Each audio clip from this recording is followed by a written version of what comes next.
খুলুমবাই আজি আমাৰ সংবাদ কৰ্মীৰ উদ্যোগত দীপক স্বৰ্গীয়াৰী নামৰ সৌৰণীত প্ৰাইজ মানি ক্ৰিকেট প্ৰতিযোগিতা মানে 25-26 তাৰিখে ইয়াত খেল প্ৰদৰ্শন হ'ব। এই খেলাৰ উদ্দেশ্যখিনি আজি মুখ্য কাৰ্যালয় উদ্বোধন কৰা যে কাৰ্যসূচী মই উপস্থিত থাকি খুব ভাল লাগিছে। যেহেতু শ্ৰদ্ধাৰ আমাৰ দীপক স্বৰ্গীয়াৰী সৌৰণীত যেটো ক্ৰিকেট প্ৰাইজ মানি প্ৰতিযোগিতা দিছে, এটা প্ৰতি বছৰে এনেকা সময়তে নিশ্চয় আমাৰ প্ৰতিযোগিতা হ'ব। এই খবৰটো পাই খুবেই মই ভাল লাগিছে আৰু আজি এই অনুষ্ঠানৰে মুখ্য কাৰ্যালয়খন অনুষ্ঠান মানে এইটো মই উদ্বোধন কৰিব পাই মই সুখী হৈছোঁ। যিগিলা ক'ব লগা নাই, যিহেতু সকলো জানে তেখেত এজন ভাল দক্ষ এটা সাংবাদিক আছিল আৰু হিচাপে হঠাতে তেখেতে অকালতে মৃত্যু হৈছে। সেই হিচাপে তেখেতৰ সৌৰণী বা শ্ৰদ্ধা ভক্তি কৰা আমাৰ গুৰু দায়িত্ব আছে আৰু সেই হিচাপে সংবাদদাতাসকলে যি ইনিচিয়েটিভ লৈছে ক্ৰিকেটৰ ক্ষেত্ৰত, যিহেতু বৰ্তমান আমাৰ আজিৰ যিটো সুসন্তানসকলে আকৰ্ষণীয় এটা অংশগ্ৰহণ কৰি থকাটো চুকে কোণে আমি দেখি আছোঁ।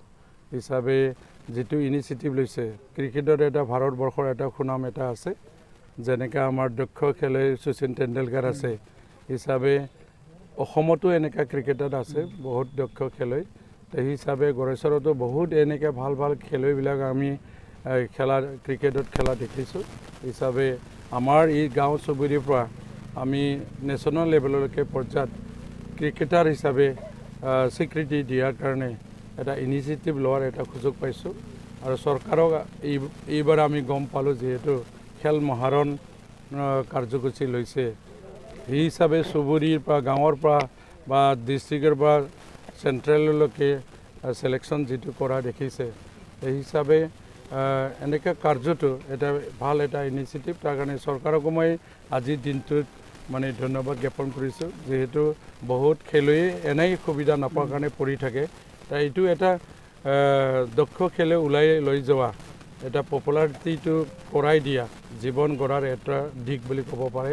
আৰু সেই হিচাপে এই কথাকে চিন্তা কৰি আজিৰ যুৱ যুৱতীসকলক আগুৱাই নিয়াৰ এক কদম এটা ভাল উত্তম চিন্তা কৰা বুলি মই সংবাদদাতা বন্ধুসকলক ধন্যবাদ জ্ঞাপন কৰিছোঁ।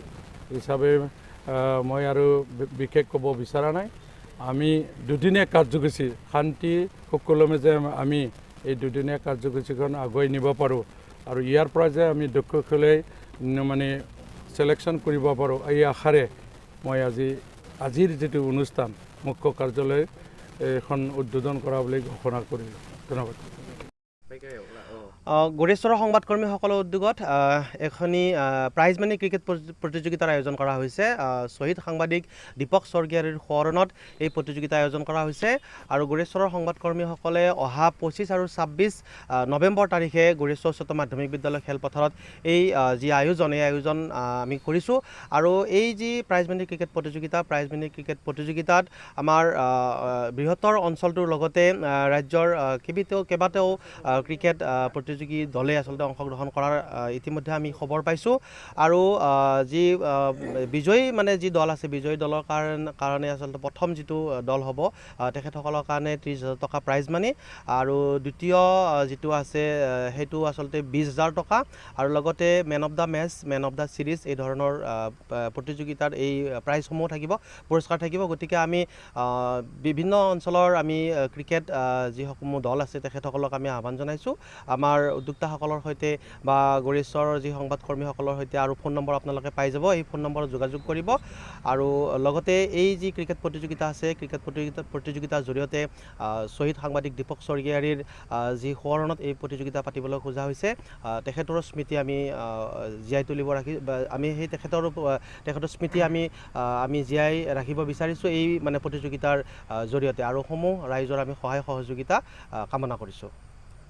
আমাৰ গড়েশ্বৰৰ এগৰাকী সৎসাহসী শ্বহীদ সাংবাদিক দীপক স্বৰ্গীয়াৰীৰ সোঁৱৰণত আমি বিভিন্ন সময়ত গড়েশ্বৰৰ সংবাদকৰ্মীসকলে বিভিন্ন অনুষ্ঠান পাতি আহিছে। তাৰে এটা অংশ হিচাপে আমি এইবেলি দুদিনীয়া কাৰ্যসূচীৰে 25 আৰু 26 নৱেম্বৰ তাৰিখে আমি প্ৰাইজ মানি ক্ৰিকেট খেল এখন অনুষ্ঠিত কৰিব বিচাৰিছোঁ আৰু ইয়াৰে প্ৰথম পুৰস্কাৰ ইতিমধ্যে কৈছে যে 30,000 টকা আৰু দ্বিতীয় পুৰস্কাৰ আমাৰ 20,000 টকা আৰু যিসমূহ দলে এই খেলত অংশগ্ৰহণ কৰিব বিচাৰে তেওঁলোকৰ জ্ঞাতাৰ্থে আমি জনাব বিচাৰোঁ আমাৰ জইন ফিজ হৈছে 1100 টকা আৰু আমাৰ যোগাযোগ আমাৰ উদযাপন সমিতিৰ সম্পাদক আছে চম্পক আৰু খেল পৰিচালনা সমিতিৰ সম্পাদক অভিজিত হৰ্ষ আছে তেওঁলোকৰ লগত যোগাযোগ কৰিব পাৰিব আৰু এই খেলখনত আমি সমূহ ৰাইজৰ সহায় সহযোগিতা আন্তৰিকতাৰ কামনা কৰিছোঁ।